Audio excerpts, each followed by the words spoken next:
जो तेरे खातिर तड़पे पहले से ही, क्या उसे तड़पाना। ओ जालिमा, ओ जालिमा। नमस्कार, स्वागत है आपका हमारे YouTube चैनल सुमन की रसोई में। आज हम बनाएंगे सॉफ्ट स्पॉन्जी छेना के रसगुल्ले। रसगुल्ले बनाने के लिए हमने 1 लीटर गाय का दूध लिया है। रसगुल्ले भैंस के दूध से भी बनते हैं और थैली वाले दूध से भी बनते हैं। गाय के दूध के रसगुल्ले सॉफ्ट और स्पॉन्जी बनते हैं। भैंस के दूध के रसगुल्ले इतने स्पॉन्जी नहीं बनेंगे क्योंकि भैंस के दूध में फैट ज्यादा होता है। गाय के दूध में फैट की मात्रा कम होती है, इसलिए रसगुल्ले सॉफ्ट और स्पॉन्जी बनते हैं। जहां तक हो, आपको गाय का दूध ही लेना है। गाय का दूध नहीं मिले तो आप थैली वाला दूध ले सकते हैं। रसगुल्ले बनाने से पहले हम सारी तैयारी कर लेते। अब मैं ले रही हूँ 1 बड़ा चम्मच व्हाइट विनेगर, जो चाइनीज खाना बनाने के काम में लिया जाता है। विनेगर में 1 कप पानी मिला देते हैं। हो सकता है ये मिश्रण आपका पूरा लग जाए, बच भी सकता है और कम भी पड़ सकता है। ये दूध की क्वालिटी पे निर्भर करता है। कम पड़े तो आप थोड़ा सा विनेगर और पानी मिलाकर मिश्रण और तैयार कर सकते हैं। अब हम 1 टोपिया और छन्नी ले लेते हैं और इस पर हम कॉटन का कपड़ा बिछा देते हैं। कोई भी पतला कपड़ा लेकर बिछा सकते हैं। अब हम 1 टोपिया लिया है, टोपिये में थोड़ा सा पानी डाल देते हैं जिससे दूध टोपिये में जल्दी से लगेगा नहीं। अब टोपिये में डाल देते हैं दूध। दूध को तेज आंच में लगातार चलाते हुए हम गर्म करेंगे। दूध पर मलाई नहीं जमने देनी है। दूध को 1 उबाल आने तक ही गर्म करेंगे। दूध में 1 उबाल आ गया, गैस को हम बंद कर देते हैं। इससे ज्यादा हमें दूध को नहीं उबालना है। दूध को चलाते हुए 2 मिनट के लिए ठंडा कर लेंगे। सर्दी है तो 2 मिनट के लिए ठंडा करें और गर्मी का मौसम है तो आप 5 मिनट के लिए ठंडा कर सकते हैं। दूध को 2 मिनट ठंडा करने के बाद हम डालेंगे दूध में विनेगर का पानी। अब थोड़ा थोड़ा करके दूध में विनेगर वाला पानी डालेंगे।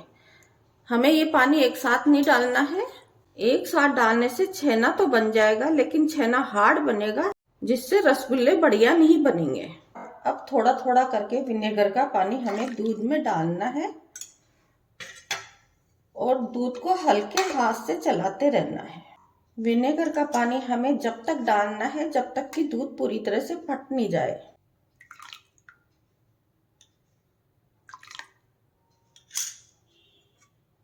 धीरे धीरे दूध फटना शुरू हो गया।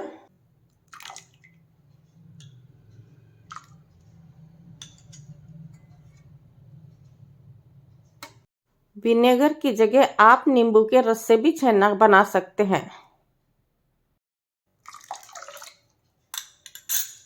दूध पूरी तरह से फट गया, छेना अलग और पानी अलग, और विनेगर का पानी भी पूरा लग गया। 20 से 25 सेकंड के लिए हम छेने को ऐसे ही गर्म पानी में रहने देते हैं। इससे ज्यादा हमें छेने को गर्म पानी में नहीं रखना है। ज्यादा देर रखने से छेना हार्ड बन जाएगा। अब हम छेना को छान लेते हैं और छेना को हम सादा पानी से धो लेते हैं, जिससे छेना की कुकिंग प्रोसेस रुक जाए। 2 से 3 बार छेने को हम अच्छे से धो लेंगे, जिससे छेना में विनेगर की खटास भी निकल जाए। इस तरह से हम छेना का एक्स्ट्रा पानी निकाल देते हैं और कपड़े को चारों तरफ से पकड़कर हल्के हाथ से दबाते हुए एक्स्ट्रा पानी निकाल देना है। छेना का हमने एक्स्ट्रा पानी निकाल दिया। इस पानी को आप दाल, चावल, कढ़ी, सब्जी बनाने के काम में ले सकते हो, आटा गूंदने के काम में भी ले सकते हो। अब हमें लेना है एक टॉवल या मोटा कपड़ा। छेना को हम इस तरह से कपड़े में लपेटेंगे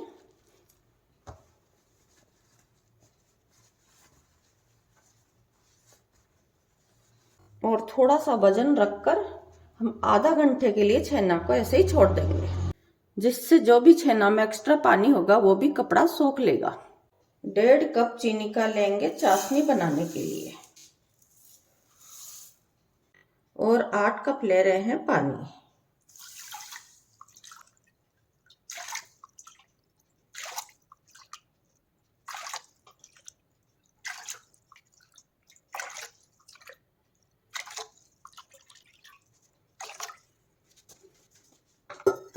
चीनी को हमें लगातार चलाते रहना है जब तक कि चीनी पानी में अच्छे से घुल नहीं जाए। हमें यहाँ पे किसी तार की चाशनी नहीं बनानी है। चाशनी को हमें हल्का चिपचिपा होने तक उबालना है। चाशनी हल्की चिपचिपी हो जाए। दूसरी गैस पर हमने पानी गर्म कर रखा है, जो चाशनी गाढ़ी होने पर हम रसगुल्ले में मिलाएंगे। छेना को रखे हुए आधा घंटा हो गया।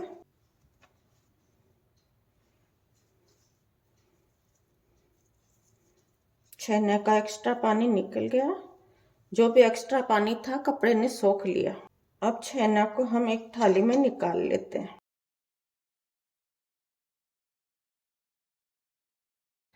हथेली के इस पार्ट से छेना को हम 5 से 6 मिनट तक हल्के हाथ से मसलेंगे।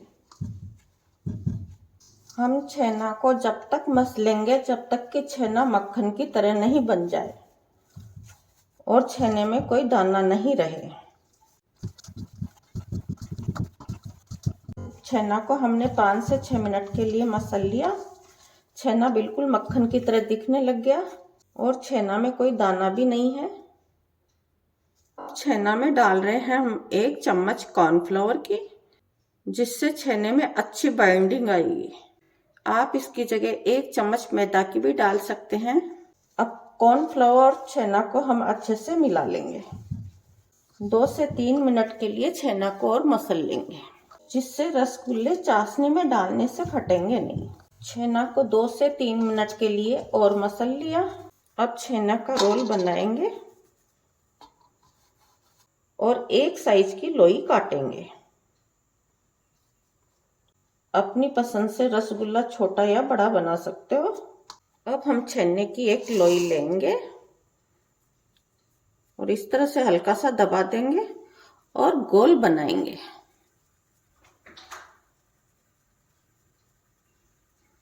पहले हमें छेने की एक बॉल बनाकर देख लेनी है। अगर बॉल में क्रैक है तो छेना रसगुल्ले बनाने के लिए पूरी तरह से तैयार नहीं हुआ। आपको थोड़ी देर के लिए छेने को और मसलना है। बॉल में कोई क्रैक नहीं है। हम छेने की सारी बॉल्स इसी तरह बना लेते हैं।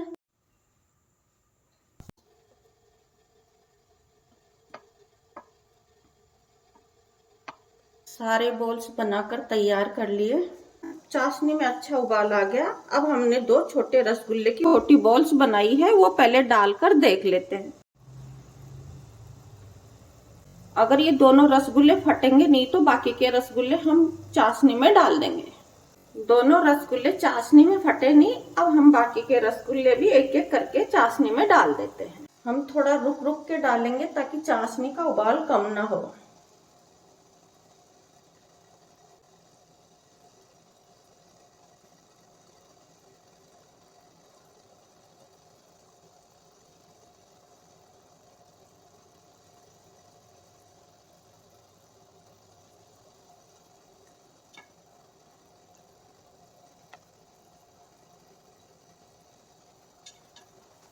दो मिनट रसगुल्ले को बिना ढके ही पका लेते हैं। 2 मिनट के बाद रसगुल्ले को ढककर 5 मिनट के लिए पका लेते हैं। 5 मिनट तक हमें रसगुल्ले को छेड़ना नहीं है, ऐसे ही पकने देंगे। रसगुल्ले को ढककर हमने 5 मिनट के लिए पका लिया। हल्के हाथ से इनको हम पलट देते हैं। रसगुल्ले का साइज डबल से भी ज्यादा बड़ा हो गया। फिर से ढककर 5 मिनट के लिए और पका लेते हैं। आपको कढ़ाई में झाग अच्छे से दिखाई दे रहे हैं। इन्हीं झाग के अंदर रसगुल्ले पककर तैयार होते हैं। हमें रसगुल्ले तेज आंच पर ही पकाने हैं। गैस की आंच हमें तेज ही रखनी है। रसगुल्ले को 5 मिनट और पका लिया। इनको हल्के हाथ से पलट देंगे। चाशनी भी पहले से गाढ़ी हो गई। बीच बीच में थोड़ा थोड़ा गर्म पानी डालते रहेंगे। फिर से ढककर 5 मिनट के लिए और पका लेंगे। 5 मिनट बाद फिर ढक्कन हटाकर देख लेते हैं।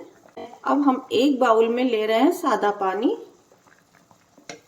एक रसगुल्ले को उठाएंगे और पानी में डालेंगे। रसगुल्ला पूरी तरह से नीचे बैठ गया, पानी में नहीं तैर रहा है। रसगुल्ले बनकर तैयार है। करीब करीब 20 मिनट तक के लिए हमने रसगुल्ले को पकाया है। अब हम गैस बंद कर देंगे। एक बाउल में हमने लिया है ठंडा पानी। थोड़ी चाशनी लेकर रसगुल्ले को ठंडे पानी में डाल देंगे।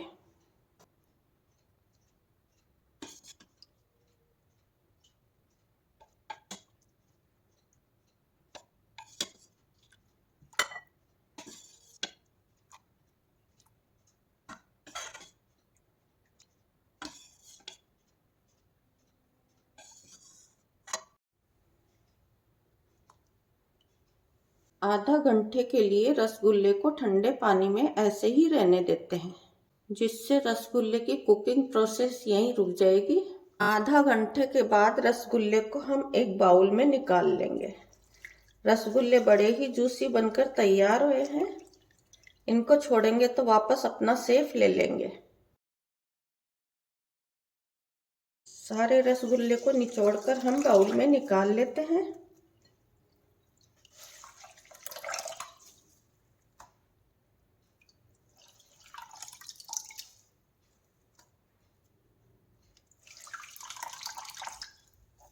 तीन हमारे छोटे मिनी रसगुल्ले भी। अब इनमें बची हुई चाशनी डाल देते हैं। अब रसगुल्ले को ठंडा होने के लिए 4 से 5 घंटे के लिए मैं फ्रिज में रख देती हूँ। 4 से 5 घंटे के बाद जूसी स्पॉन्जी रसगुल्ले खाने के लिए बनकर तैयार है। आपको मेरा ये वीडियो पसंद आए तो वीडियो को लाइक कीजिए, शेयर कीजिए, मेरे चैनल को सब्सक्राइब कीजिए।